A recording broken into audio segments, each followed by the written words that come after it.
This is 757 Saturday Sports Talk with Matt Hatfield on ESPN Radio 94.1. Back here on 757 Saturday Sports Talk, powered by Larry King Law. Matt Hatfield here with him. We're joined at this time by a special guest. He is the Emmy Award-winning broadcaster of the NBA's Atlanta Hawks, on the call for all the Hawks games alongside the great Dominique Wilkins on Bally Sports. You heard him for many years here. He gave you all the local sports action from Tides baseball to ODU to William & Mary, and he's a Virginia Sports Hall of Famer. Our good buddy celebrating his 25th year on the mic of the Hawks, who are up 2-1 on the Knicks in their best of 7 first-round series in the Eastern Conference. Bob Rathbun with us. Bob, long time no chat. Good to have you back on the show. And I want to say, first and foremost, congrats on 25 years. That's a remarkable achievement. Any professional sports teams, that's just unbelievable, and well-deserved honors that are coming your way. I'm sure many more accolades in your decorated career. Well, Matt, thank you. I appreciate that, and it is good to be with you. Always good to be back on the air in Hampton Roads. Love my time there, and it's always a pleasure to be back with you. Well, yeah, stomping grounds for you for sure. And I tell you what, the Hawks, the Knicks, I said it earlier in the show, Bob, that to me the first 2 games of the series, and last night was certainly celebratory for Hawks fans and great to see kind of win comfortably, but the first 2 games, edge of your seat, just dramatic big plays and shots and moments. To me, this has been as entertaining as any of the first-round series, and there's been some other very interesting series that we'll probably talk about as well, like certainly the Clippers and the Mavs. You got Denver, Portland. The Blazers try to even it up at 2 games apiece today. You're keeping it close on the other 3 series in the Eastern Conference as well, but this one's been as good as all of them. Well, normally speaking, 4 or 5 matchups are going to be pretty good. Just the evenness of the seeding and the respective records and what happened during the year. But I think Nate McMillan, our new head coach, our interim head coach, has cracked the code, led by his great young point guard, Trae Young. They have figured out the Knicks' offense and defense. And you saw, I thought, last night, the best overall game the Hawks have played in the series. They shot the ball so well last night, Matt. They were 16 for 27 on threes, which is phenomenal in the playoffs. And they just had the Knicks bamboozled. Derrick Rose scored 30. The Knicks went to the free throw line 30 times, and they still couldn't get to 100 points. Their shooting was horrendous. If you take Rose out, the rest of the Knicks were 16 for 60 from the field. I mean, it's just ridiculous how good a job they've done on Julius Randle. And by taking him out, it has exposed the other guys for their lack of offense. And I think that's where the Hawks found their most success last night. Well, I'm sure we'll touch on it, too. Some guys with some Virginia flavor on this Hawks roster. We've seen DeAndre Hunter of national champion UVA, Nathan Knight, who I know has not played much here lately, but certainly had a great impact early on from William & Mary. But let's begin with the headliner and Trae Young. Only 22 years of age, just his 3rd season in the league. What a remarkable finish to that first game with the Knicks, the 0.9 seconds as he hushes the Madison Square Garden crowd. But, Bob, you really hear more nationally about other guards in the NBA than Trae, and I can't comprehend how this guy was left off the Eastern Conference All-Star squad. I mean, you look at all these great guards, Luka and Ja Morant and Russell and Beal and Harden and Kyrie and Curry, CP3, Devin Booker, Damian Lillard, Donovan Mitchell. List goes on and on and on, but I fear he could get snubbed for some of these All-NBA teams. But do you get the sense from the Hawks and even Trae there's a bit of a chip on the shoulder perhaps, and just how much fun is this young man to watch on a nightly basis? Oh, gosh, it's a boulder. It's not a chip. I mean, this kid, if they re-voted today, he'd be on there and Randall would obviously be off. Right. It was fun to watch, and it's been fun to watch his maturation. I think having Nate as his head coach now has really put him over the top because Nate McMillan, many of our Hampton Roads fans will remember him from his days at NC State. He's a Raleigh native. It was really good for the Wolfpack playing for Coach Valvano. And so even though Nate spent much of his career out on the West Coast, he's now getting back east with Indiana and now coaching the Hawks. So I think a lot of people are rediscovering just how good Nate McMillan is as a defensive coach and putting a ball club together, and the job that he's done with Trae as his point guard. Coaches will always say the point guard is the extension of the coach on the floor, and it's no different here. And Nate was a hard-nosed, take-no-nonsense approach to playing the position. And I think he's instilling that in Trae. He had 14 assists last night, Matt, and some of the passes he made were absolutely breathtaking. He whistled one past Derrick Rose's ear to find Bogdanovich open on the sideline. He's so creative, and I've always said from the time that I first laid eyes on him in training camp 3 years ago that it's not his scoring that captivates you. It is his unbelievable passing. I mean, you're talking about a pass off the dribble with the left hand, cross court, through traffic, and hit the guy right on his hands. There are very few guys that can do that in our league. And you look back to the history of the game, there's very few guys. He reminds me more of Pete Maravich than he does Steph Curry. He's that good. He's very, very talented. That's a high praise. Pistol Pete, one of the all-time greats, my dad's favorite player from way back in the day. And, Trae, the thing about him too, Bobby, he was a wonderful scorer at Oklahoma. He could shoot from everywhere on the floor and score. There was a little bit of a rough stretch, I think, his last year there where he had some assist turnovers that were not great. But, like to your point, 14 assists, only 2 turnovers last night. You see the imprint of Nate McMillan for sure. And I believe the Hawks are, 18-2 at State Farm Arena under Nate? I mean, I've got no problem with Monty Williams, Quinn Snyder, even Tom Thibodeau of the Knicks getting Coach of the Year consideration, but I don't think we've heard Nate's name enough with Coach of the Year. And what he's done, I think it's ahead of schedule as the head man of the Hawks for sure. Yeah, I agree. And I think because he took over after the season was underway. I mean, from where we were to where we are now is night and day. We were on the morning of March the 1st, the day they made the coaching change. We were sitting 11th place, and we were thinking, wait a minute, we're not good enough to make the play-in tournament? And so they decided to make the change, and everything changed. Obviously, we got healthy, and that it would have been to Lloyd's benefit had we gotten healthy. But the whole vibe changed when Nate took over, and they started winning. He won his first 8 games as the interim head coach, and they just got a confidence about them, Matt, that has gone unwavered since. I mean, the guy is – I don't have my notes in front of me, but I think we are now 30-11 since Nate took over, something like that. I mean, it is just ridiculous. We've won our last 12 home games. State Farm Arena last night was sold out to capacity, standing room only. The place was it was DEFCON 1 in terms of the crowd noise, and this city has just embraced this team, and they embraced Trae. But it's not just Trae. I mean, you got good bigs in Capella and Collins. You talked about DeAndre Hunter. Bogdanovich has been so much better than anybody anticipated. I mean, this guy's in his 4th year in the league. It's his first NBA playoff. He's from Serbia, but he's 28. This is not his first rodeo. He's won international championships, won the Euro Cup. He's been in big ball games before, and now he's just getting used to how the NBA playoffs work, and he's been phenomenal. Gallinari got his stroke back last night. Lou Williams has come home with the trade from the Clippers, and he had another nice game last night. So the pieces have really come together. But you're right, Nate and Trae have been leading the way. For sure. We're talking with the Emmy Award-winning broadcaster of the NBA's Atlanta Hawks. Silver anniversary for him, 25 years on the mic of the Hawks. Bob Rathbun, our guest here on 757 Saturday Sports Talk on ESPN Radio 94.1 as we go around the NBA playoffs with the Virginia Sports Hall of Famer here on the show. Game 4 with the Hawks and the Knicks comes your way on Sunday, 1 o'clock Eastern on ABC as Atlanta tries to go up 3-1 on New York before the series shifts back to the Garden. And, Bob, you mentioned it, Trae Young's brilliance as well as so many different guys hitting threes for them, 7 different players knocking down the total of 16 threes in Game 3 last night. And Clint Capella, double-double for him, which is oftentimes the norm. He's a shot-blocking presence, and it was funny to see him paying homage to the great Dikembe Mutombo with the finger wave, huh? That brought back some memories last night, and the Hawks fans loved every second of it. It was great.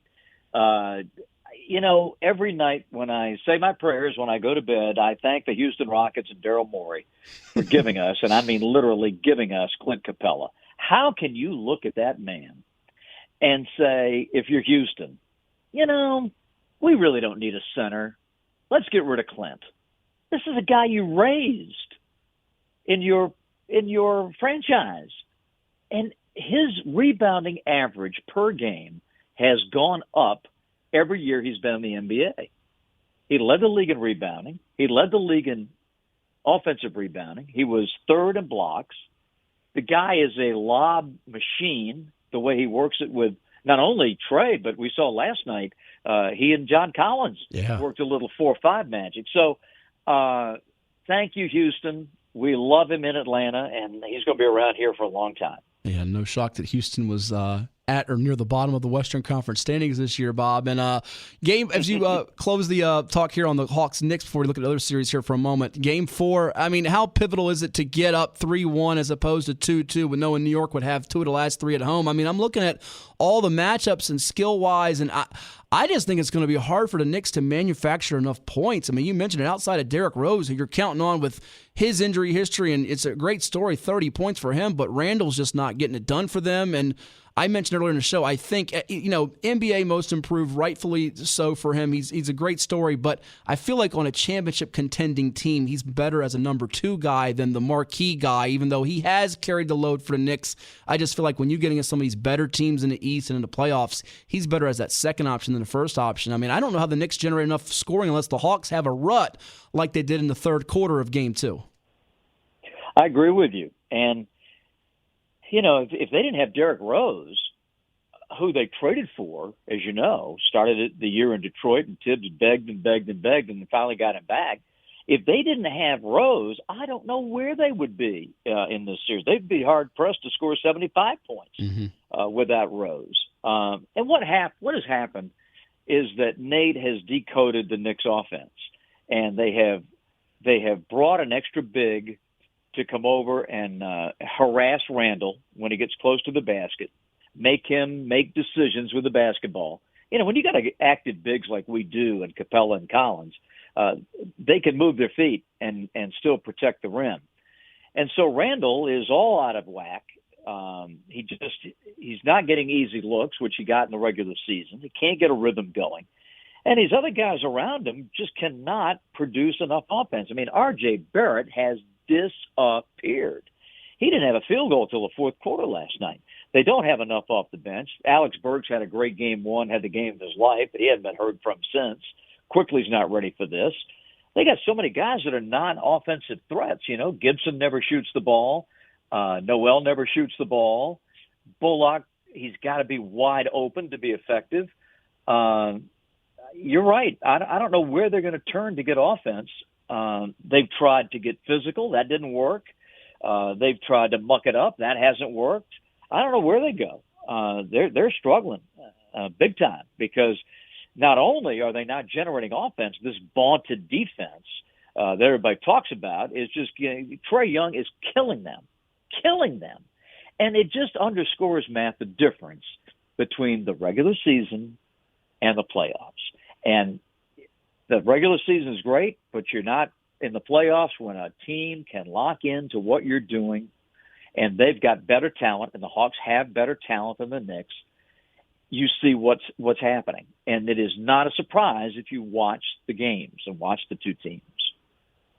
Yeah, Tibbs is going to have to keep the score down. If it gets to the triple digits, I just can't see them winning. If it's the 80s and 90s, he's got a better chance, and there's no guarantee even in that situation that you get the W if you're a New York fan. But looking at the games today, Bob, we got 4 good ones, a chance for you to kind of exhale. You got your Hawks and Knicks game coming up on a Sunday, but 4 games today. You got Utah-Memphis as the nightcap. Before that, Philly-Washington, Denver-Portland as the Blazers try to even it up at 2 games apiece. The first one coming up at 1:30 Eastern with the Bucks trying to go for the sweep of the reigning Eastern Conference champion Heat there. Which one kind of draws your eye the most here of these 4 today? Let's see. Well, I think the one that probably has the most intrigue are the 2 out west. Mm-hmm. I think Utah will take down Memphis. If they don't get them tonight, they'll probably win Game 4 and wrap it up in 6. I just think Utah, with Donovan Mitchell back, they're just a better ball club. And Memphis will scrap, no doubt. They'll get a boost in the home court. They may very well win tonight. But I think overall Utah will take that series. Very impressed with what Denver's doing. Without Jamal Murray, they've really kept it rolling. A very, very big win for them in Portland a couple of nights ago. If they get that one, that series is going to be pretty much over. The Milwaukee series is over. That's going to be a 4-game sweep. And Philadelphia just, I think, overpowers Washington. The Wizards, I think Westbrook, the news came out this morning, he may be questionable for tonight. If they don't have him, they don't have much of a chance against Philadelphia. Philadelphia is very, very good. Now, Milwaukee is excellent too, and I will tell you, Drew Holiday has made the difference. Milwaukee has had some problems in the playoffs the last couple of years with Bledsoe, and they wised up and got rid of him and brought in Drew Holiday, who has made all the difference. And Milwaukee's rolling. That team is going to be hard to stop. That's going to be interesting to watch. And, just a side note, they played last night, but Brooklyn, how do you not slow down Jason Tatum? It's crazy. I mean, come on, guys. A simple switch, and they ended up with Kyrie Irving on Tatum at the foul line every time down the floor. It's like, come on, Brooklyn. You've got to change it up. And that's why a lot of people are not sold, Matt, on the Brooklyn Nets advancing to the NBA Finals. And they'll probably beat Boston, but people are not sold because of their defensive deficiencies.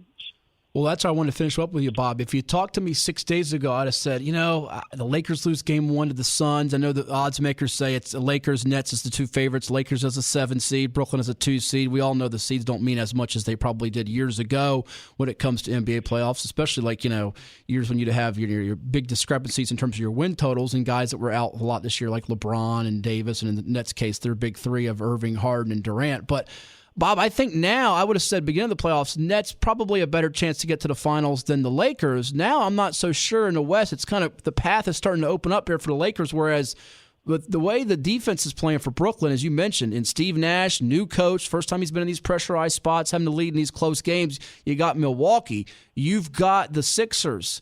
Maybe the Hawks are a surprise story here and get in the mix. You never know. But, I feel like it's a much tougher road now for Brooklyn than it is the Lakers, which is hard to comprehend given LA's got to go on the road the rest of the playoffs as a 7 most likely. And you wouldn't have thought that about 6 days ago or so. Yeah. The one thing, Matt, about home court in the NBA playoffs is once you get past the first round, it really doesn't matter. You would certainly love to have Game 7 on your home court. But when you get down to the Final Four in each conference, those teams are so good they can win anywhere. And LeBron's proved it over the course of his career. Road games don't really have much of an effect on him. It's the whole team concept. The one thing about the Lakers is that they basically are a 2-man team. And if Anthony Davis, with all of his drama and all of his injuries, if something happens to him, it's going to be hard on the Lakers, even with LeBron.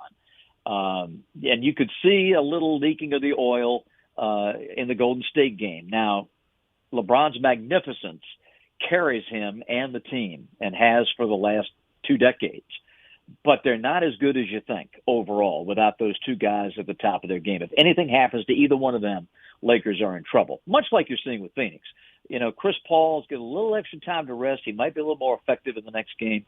But they are another team that is greater than the sum of their parts. And you take one piece away and the whole thing will break down. They're not particularly deep. Booker, it looks like the Lakers have gotten into his head. New playoff experience. It looks like they're a little fragile. And you're right. Things open up for the Lakers a little bit. But don't discount Utah. Don't discount Denver. These are quality ball clubs. And they're well coached and they're deep. And the West is going to be a little bit trickier than I think a lot of people. We're so emotionally drunk on LeBron because he's won so much for so long that we just think automatically they're going to win. Well, we'll see. Next round is going to prove a lot. I'm glad to hear you say that because I'm a little tired of them getting to the finals. And it'd be neat to see the Jazz or the Nuggets or somebody new in that little final spotlight. I've got a little LeBron fatigue myself, so I'm kind of refreshed to hear you say that. And Michael Malone, I think, is as underappreciated as a great coach as there is. He won those games coming from 3-1 down last year, and we see what he's doing without Murray, as you mentioned, against Portland. So that'd be fun to see. Well, Bob, it's always a pleasure talking with you, my friend. We'll definitely keep in touch. Hopefully get you back on this show again before the playoffs come to a close. And best wishes to you and your Hawks, all right? Thank you, sir. Great being with you. My best to everybody back in Hampton Roads.